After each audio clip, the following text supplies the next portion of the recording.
जय गुरु जी, जय गुरु जी, जय गुरु जी। गुरु जी के चरणों में कोटि कोटि प्रणाम, कोटि कोटि नमन, कोटि कोटि वंदन। गुरु जी की प्यारी प्यारी संगत को जय गुरु जी। संगत जी, आज की शिव महापुराण कथा शुरू करने से पहले हम सब मिलकर गुरु जी का मंत्र जाप करेंगे। ओम नमः शिवाय, शिव जी सदा सहाय। ओम नमः शिवाय, गुरु जी सदा सहाय। ओम नमः शिवाय, शिव जी सदा सहाय। ओम नमः शिवाय, गुरु जी सदा सहाय।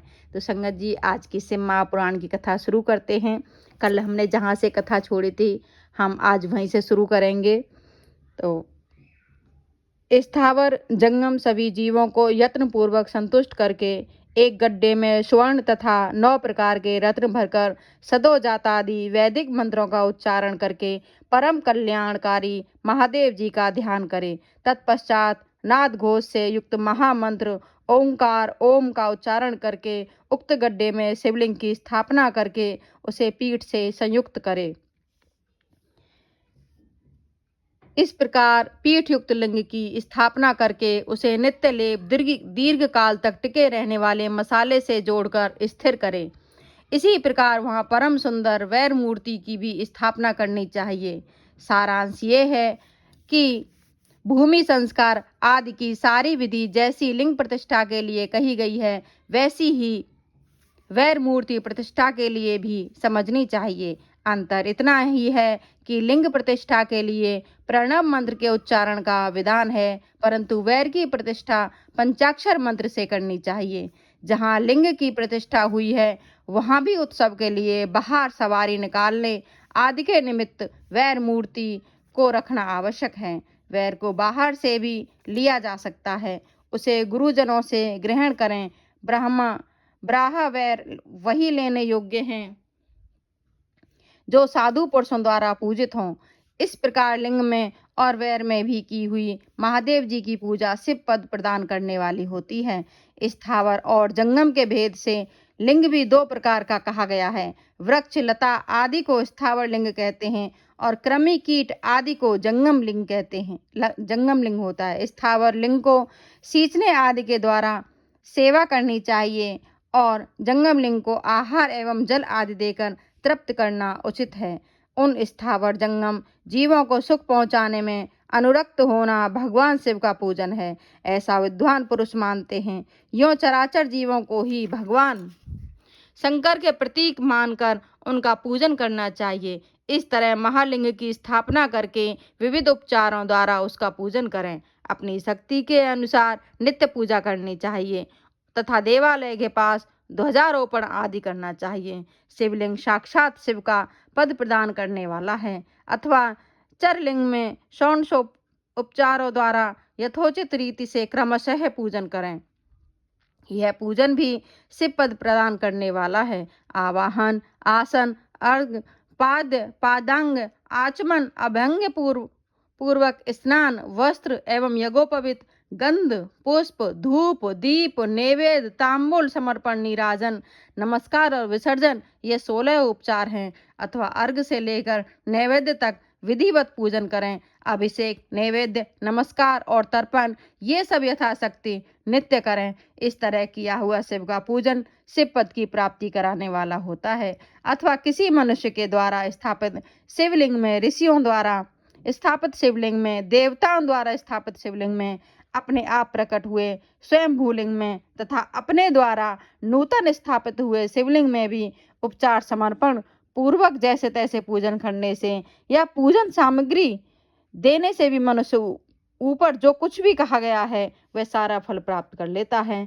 क्रमशः परिक्रमा और नमस्कार करने से भी शिवलिंग शिव पद की प्राप्ति कराने वाला होता है। यदि नियम पूर्वक शिवलिंग का दर्शन मात्र कर लिया जाए तो वह भी कल्याणप्रद होता है। मिट्टी, आटा, गाय के गोबर, फूल, कनेर, पुष्प, फल, गुड़, मक्खन, भस्म अथवा अन्न से भी अपनी रुचि के अनुसार शिवलिंग बनाकर तदनुसार उसका पूजन करें। अथवा प्रतिदिन 10,000 प्रणव मंत्र का जप करें अथवा दोनों संध्याओं के समय 1-1 सहस्त्र प्रणव का जप किया करें। यह क्रम भी शिव पद की प्राप्ति कराने वाला है, ऐसा जानना चाहिए।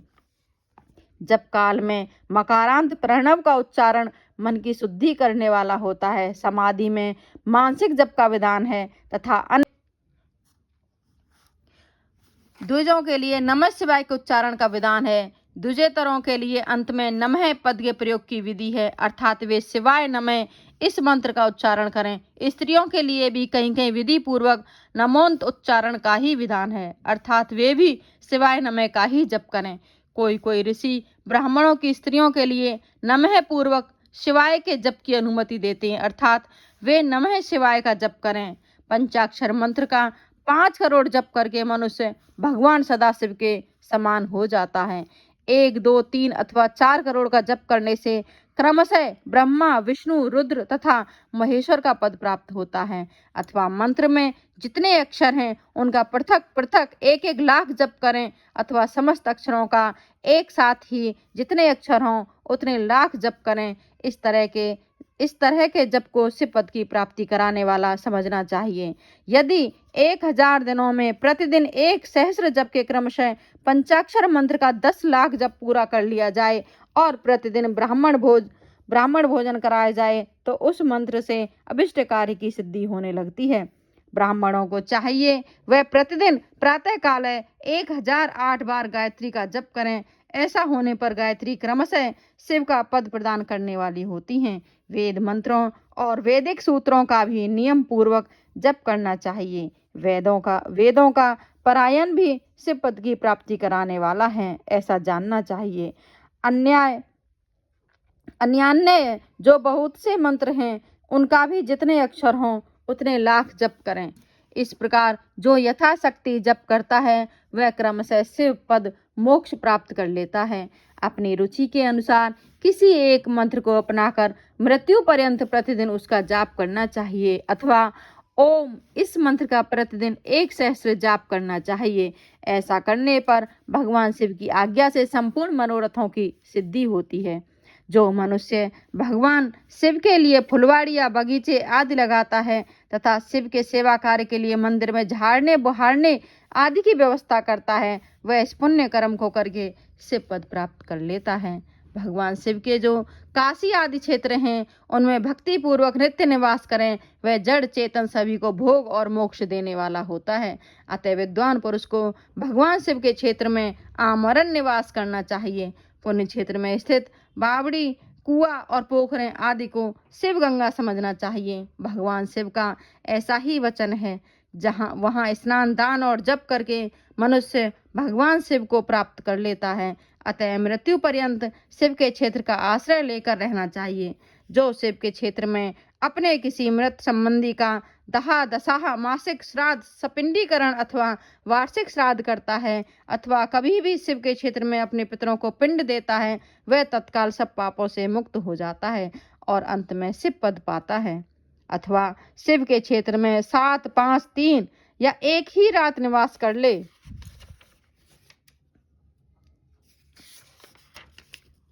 ऐसा करने से भी क्रमशः शिव पद की प्राप्ति होती है। लोक में अपने अपने वर्ण के अनुरूप सदाचार का पालन करने से भी मनुष्य शिव पद को प्राप्त कर लेता है। वर्णाकुल आचरण से तथा भक्ति भाव से वह अपने सत्कर्म का अतिशय फल पाता है।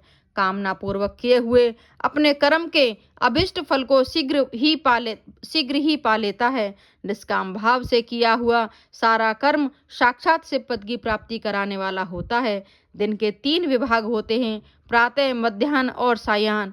इन तीनों में क्रमशः एक एक प्रकार के कर्म का संपादन किया जाता है।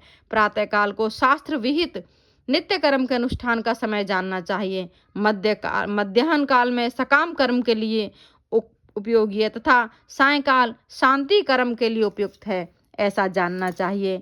इसी प्रकार रात्रि में भी समय का विभाजन किया गया है।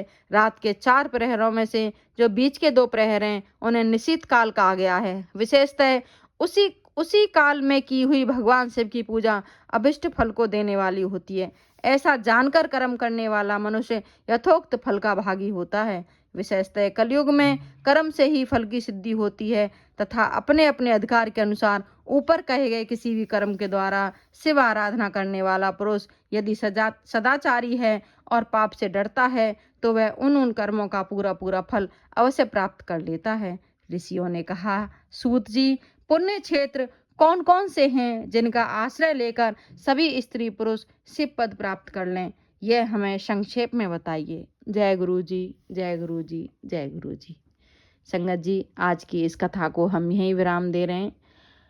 आगे फिर कल से इस कथा को सुनेंगे, यहीं से प्रारंभ करेंगे जहाँ से हम विराम दे रहे हैं।